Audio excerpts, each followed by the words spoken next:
The air in the church was thick with a silence, as cold as the marble floors beneath my feet.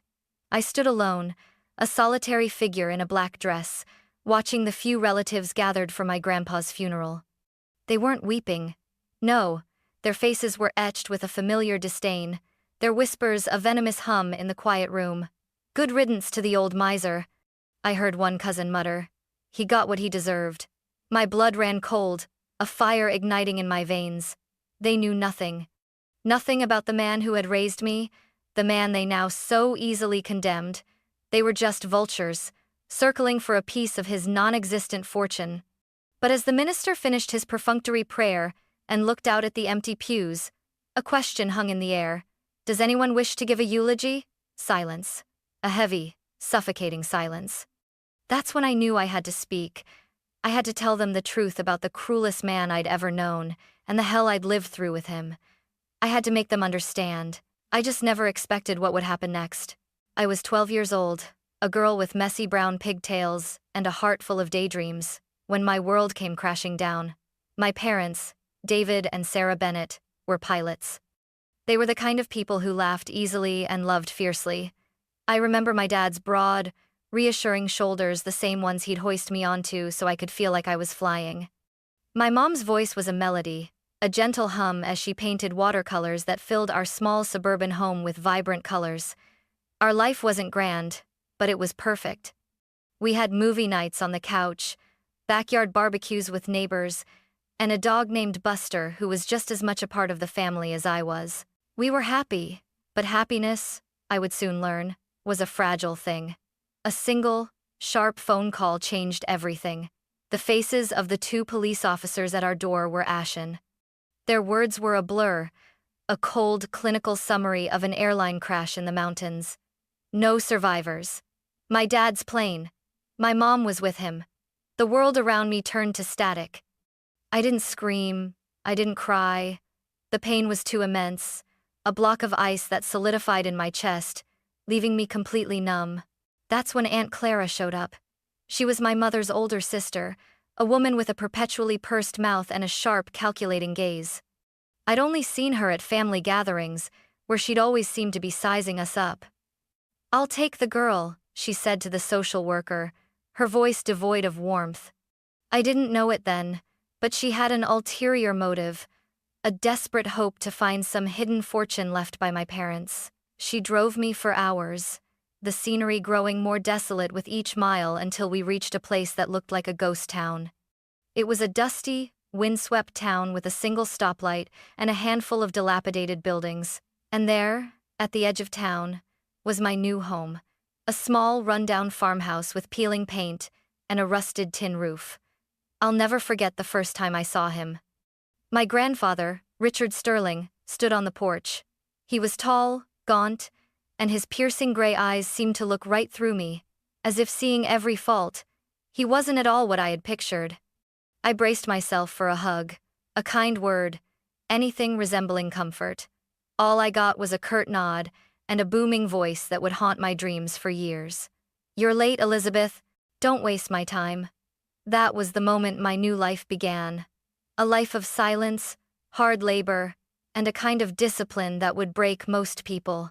I had no idea then that the poor old man I'd been sent to live with was a secret billionaire. The moment I stepped onto that farm, my life became a blur of chores and silence. I learned quickly that Grandpa Richard didn't believe in comfort or conversation. The old farmhouse was cold and smelled of dust and damp earth.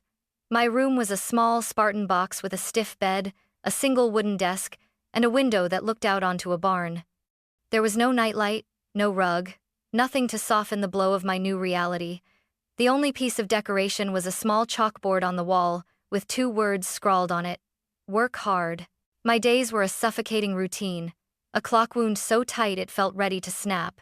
The sharp clang of his alarm would ring out at 5 a.m. "Get up, Elizabeth. The sun doesn't wait." His voice would boom from the hallway, and I'd jolt awake, my heart pounding with a familiar fear. I'd stumble out of bed, my mind still replaying flashes of the plane crash, of my parents' faces calling my name in the rain. There was no time for grief, no time for daydreams. I'd pull on the worn jeans and flannel shirts he'd laid out for me, then rush outside to feed the pigs and clean the stables. Breakfast was always at 6 a.m., and it was a meal of isolation. He sat at the head of the table, and I sat at the far end, the distance between us as vast as an ocean. The food was simple, oatmeal and toast, and we ate in silence. There were no cheerful stories, no laughter like my mom used to share. Showing weakness was a grave sin. One day, I made the mistake of complaining about my blistered hands after shoveling manure. "My hands hurt, Grandpa," I said, my voice barely a whisper. He snapped his head up, his gray eyes flashing under his bushy brows. "Hurt?" he growled. "Men don't know what hurt is. You've lost your parents, and you're complaining about a little hard work? You'll get used to it." His words stung like a whip, silencing me, the tears I was forbidden to shed welling up in my eyes. He constantly corrected me, shouting over the smallest mistakes that my parents would have simply laughed off. "Muddy boots in the house? Clean it up. This farm isn't a pigsty." If I ate too slowly, he'd snap, "Hurry up. Time is gold. You think life waits for you to finish your bread?" Forgetting to clear the table was the worst offense. Once, exhausted from milking cows and fixing fences, I left the dishes and collapsed into bed. I was awakened by the sound of his heavy footsteps. He stood in my doorway, holding an old leather strap from the wall. He didn't hit me, but he swung it, the leather making a soft whistle through the air.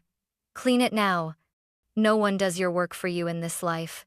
I dragged myself up, my hands trembling as I washed the dishes under freezing water, the splashes hitting my face like the tears I wasn't allowed to cry. I struggled. The pain of losing my parents was still a raw, bleeding wound. By day, I threw myself into work to forget, but at night, on that creaky wooden bed, the loneliness would flood back. I'd curl into a ball, whispering my parents' names in my mind, begging sleep to come quickly and erase this harsh reality. My private hell was not just the hard labor, but the gnawing, crushing loneliness that made me feel like a ghost drifting through a life that wasn't my own. As weeks turned into months, something unexpected began to happen. Amidst the tears and sweat, a seed of resilience started to sprout inside me. I was still afraid of him, still ached for the home I had lost, but I was also beginning to see things I hadn't before. The farm wasn't just a prison, it was a school, and my grandfather was a ruthless but effective teacher. His lessons weren't taught with gentle words or comforting hugs, but through his actions, through the unwavering way he lived. The first lesson etched into me was discipline. Grandpa Richard lived like a Swiss clock, precise to the second. At 5 a.m., his alarm rang, and he was already out in the stables. At 6, breakfast was served, not a minute early or late. At 8, he was plowing fields, regardless of the scorching sun or drizzling rain. Once, I overslept by just 10 minutes. He stood at my door, arms crossed, his voice cold as a winter wind. 10 minutes late is 10 minutes wasted. You think life waits for you to sleep in? I mumbled an apology, my boots still damp with dew, and rushed to the pig pen. At first, I hated his rigidity, but gradually, I saw its power. When I started waking up on time and finishing my schoolwork before bed, my life became less chaotic. His discipline, though harsh, taught me to master time and live with purpose. The second lesson was perseverance. Grandpa Richard never abandoned a task. I remember a freezing winter day when thick snow blanketed the fields. I thought he would rest by the fire, but he put on his tattered raincoat and went to fix a leaking stable roof. "Grandpa, let's rest and do it tomorrow," I pleaded, my teeth chattering. He turned, his gray eyes glinting under the oil lamp. "If you start something, you finish it, Elizabeth. Work doesn't wait for weather." He kept going, each hammer blow steady, until no drop leaked through. I stood there, soaked and exhausted, but a strange feeling of respect rose in me. He didn't just work out of necessity.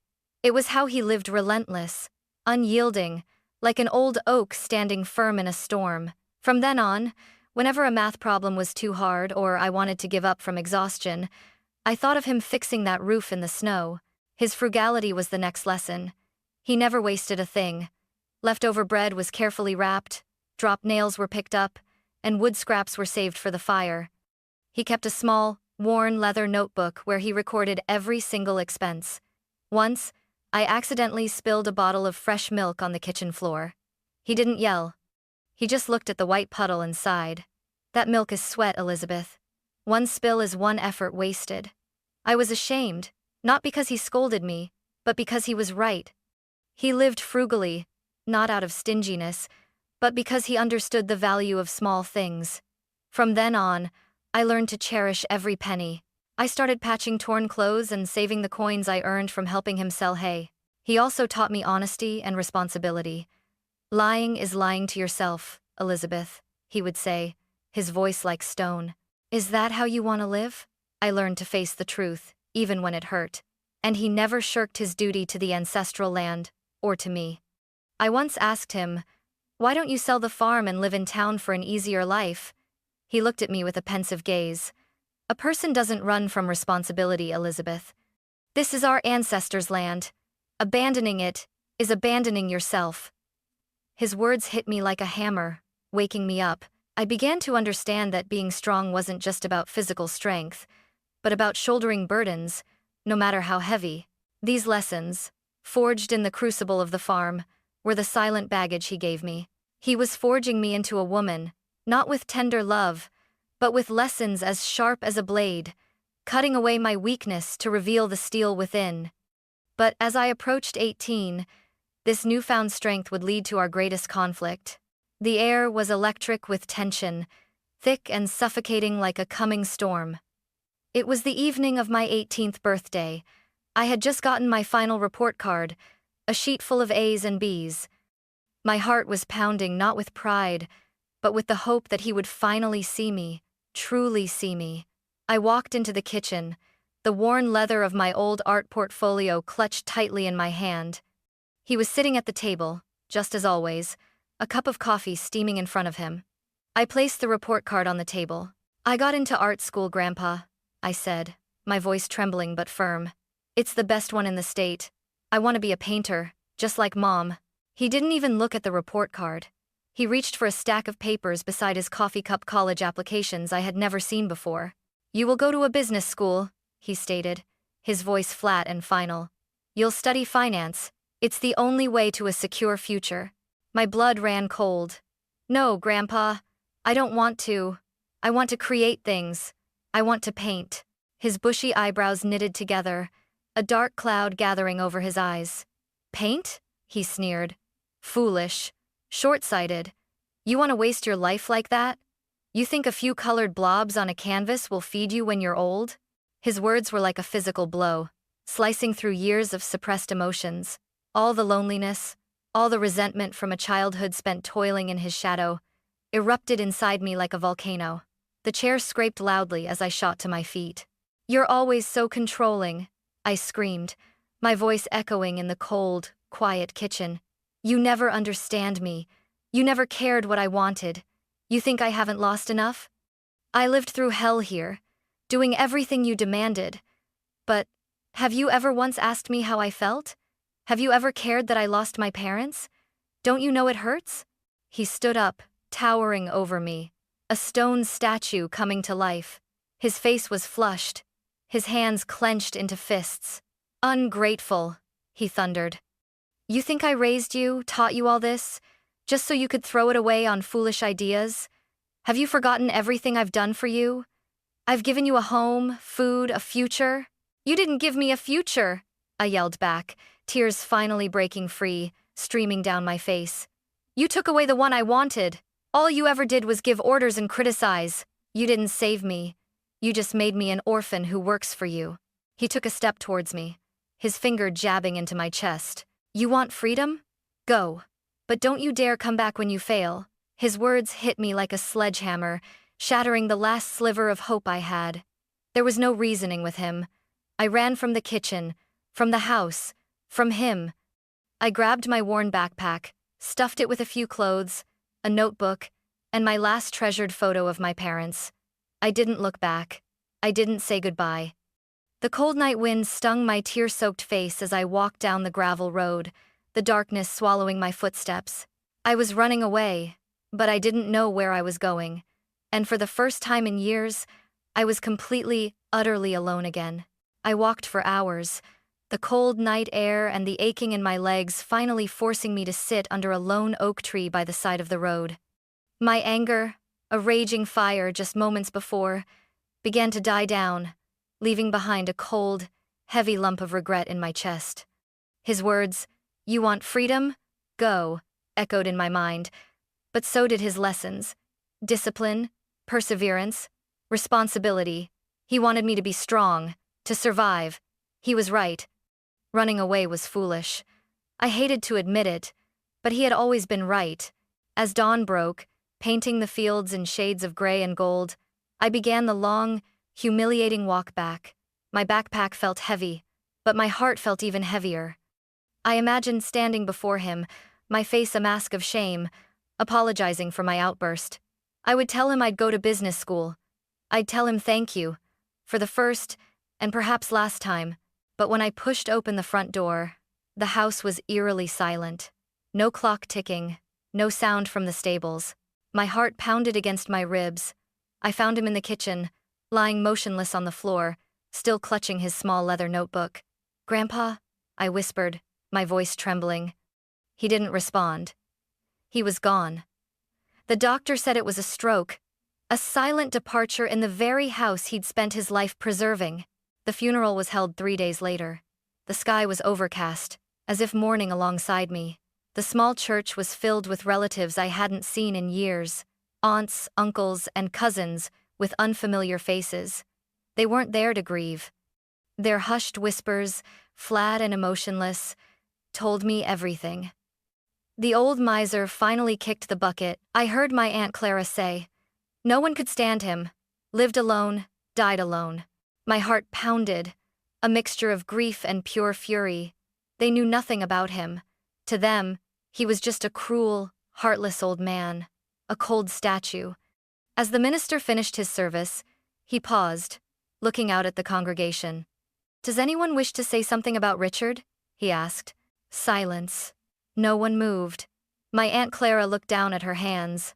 My cousins shuffled their feet, avoiding eye contact. They were all there for the will, but not a single one of them could muster a kind word for the man who lay in the casket.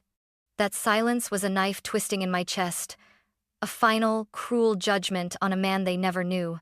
I couldn't let him go like this, not without a single word of gratitude. My legs felt like lead, but I stood up, all eyes turning to me in a mix of surprise and curiosity. I walked to the pulpit, my hands trembling. "I'm Elizabeth," I began, my voice faltering. "Richard Sterling's granddaughter."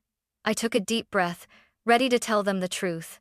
Not about the money, but about the hell, the lessons, and the love I had come to understand too late.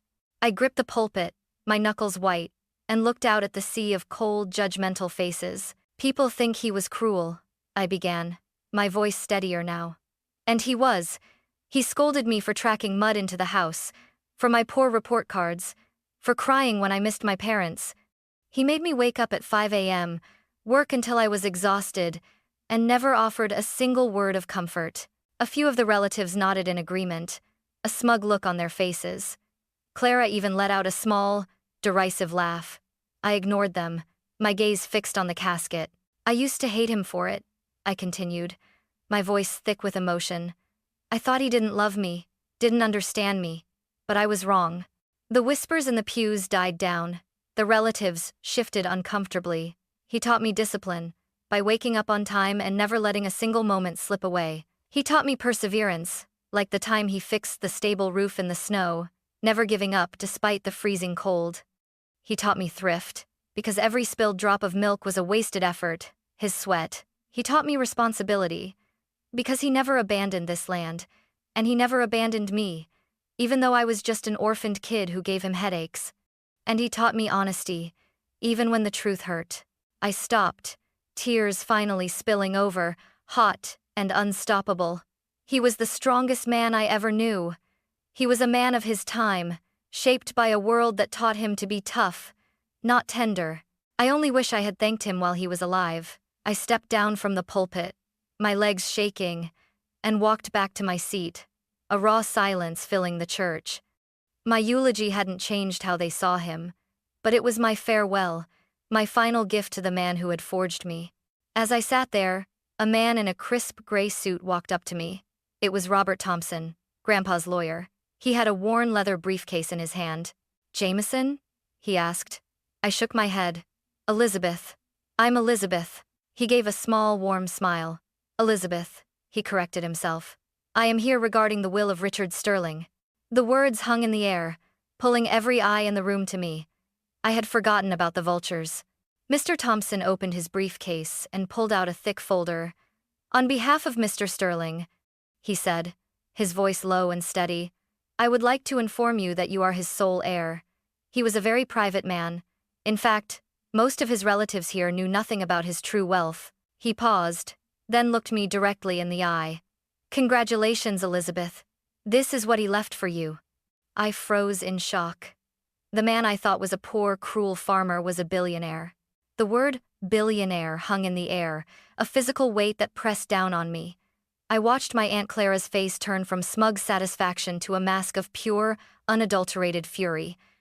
She began to shriek, a high-pitched sound of rage and betrayal. "This isn't right. He was a pauper. He lived like a beggar. You must have tricked him, you little serpent." The lawyer calmly ignored her, pulling a worn leather-bound journal from his briefcase. "This is what Mr. Sterling asked me to give you personally, Elizabeth," Mr. Thompson said, his voice softer now. "He said it was more important than any asset." I took the journal, my hands trembling. The leather was cool and smooth beneath my fingers. As I opened it, the smell of old paper and ink rose from the pages, a scent that felt like the very breath of the farm. His handwriting, firm and neat, filled the pages. It wasn't a diary. It was a collection of fragmented thoughts, brief notes, like shards of his soul. The first page was dated the day after my parents' death. "Laura and David died today. Only the girl remains. I have to take her in, though I don't know how to be a parent. I only know how to build things, not people." I swallowed hard, tears welling up in my eyes as I read those words. He had been afraid, just like me, but he never let me see it. I turned the pages, each line cutting deeper into my heart. He wrote about sleepless nights, about standing in the stable, wondering if he was raising me right with his strictness. I don't know how to say loving words. My father taught me a man must be strong, no crying, no weakness. It's all I know to teach Elizabeth. I fear she will hate me forever. The tears fell onto the page, smudging the ink. He was afraid I would hate him. He was afraid I wouldn't understand. I flipped to the final entry, written just weeks before his death, likely on the day of our last fight. "Elizabeth has grown. She wants freedom. I understand. But I want her to have a better life than me, better than her parents. I love her, but I don't know how to say it. If I'm gone, let her know I am proud. I only want her strong, so no one can hurt her." Those words hit me like a punch to the gut. I sobbed, clutching the journal to my chest. He wasn't the cold, cruel man I had always believed him to be. He was lonely, bound by the harsh lessons of his own time, unable to show love except through silent actions. His love wasn't a soft blanket. It was a forge, a hammer, and a fire, designed to make me strong. I sat there, feeling the world shift beneath me. The assets he left were valuable, but the journal was the true gift. It was his heart laid open before me, and I only wished I had read it sooner, when I could have looked him in the eye and said, "I understand, Grandpa. I understand now." I left the lawyer's office, clutching the journal, and stepped into the pale afternoon Sunday. The wind carried the scent of hay from afar, and for the first time, I smiled, though tears still lingered on my cheeks. Grandpa Richard was gone, but he had left me more than wealth. He had left me his lessons, his values, and a silent love I would carry forever. That night, I returned to the cold kitchen of the farmhouse. The oil lamp cast a warm glow on the journal as I reread its final lines. "I only want her strong, so no one can hurt her." I clenched my fists, feeling as though he were standing there, watching me with his piercing gray eyes. "I'll do it, Grandpa," I whispered. "I'll be strong." The next day, I began preparing. I applied to a business school in a neighboring state, a practical choice true to his spirit. The university was a new world, full of freedom but also pressures. Some nights, I stayed in the library until late, eyes burning from reading, my hands cramped from taking notes. When group projects failed, or I received a low grade, I felt like the same little girl being scolded. But each time I faltered, I opened the journal and reread his words. If you start something, you finish it. I worked part-time at a coffee shop, busting tables and washing cups, living frugally just as he had taught me. I never wasted a penny, even when my friends invited me to go shopping or out to bars. That thrift got me through tough months and taught me the value of every dollar. I also learned to be honest, even when the truth was painful. I accepted late penalties for assignments rather than lying, remembering his words, "Lying is lying to yourself." At 22, I graduated with a degree earned through sleepless nights and hard work. I didn't return to the farm right away. Instead, I used the capital from his estate to start a small logistics company, transporting goods from local farms to markets.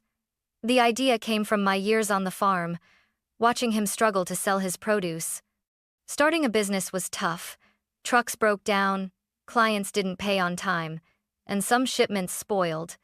But whenever I felt like giving up, I thought of him fixing that roof in the snow. I gritted my teeth and pushed through. His lessons, discipline, perseverance, thrift, responsibility, and honesty became my compass. They turned my small idea into a steady business, strong enough to let me buy a house and build a life I love. Today, I stand at his grave, not as the scared little girl he took in, but as a strong, confident woman who understands his love. My grandpa's greatest legacy wasn't the money or the farm, but the enduring qualities he passed down. He didn't teach me with soft words, but with a life of quiet sacrifice. I place a bouquet of daisies on his tombstone. The wind blows, rustling the leaves of the old oak tree, and I feel a sense of peace, as if we finally understand each other. I know he is watching, and I hope he is proud. "Thank you, Grandpa," I whisper. "I won't forget." And I know that he, the man who was both harsh and heartbreakingly human, will live on in every decision I make and in every beat of my heart.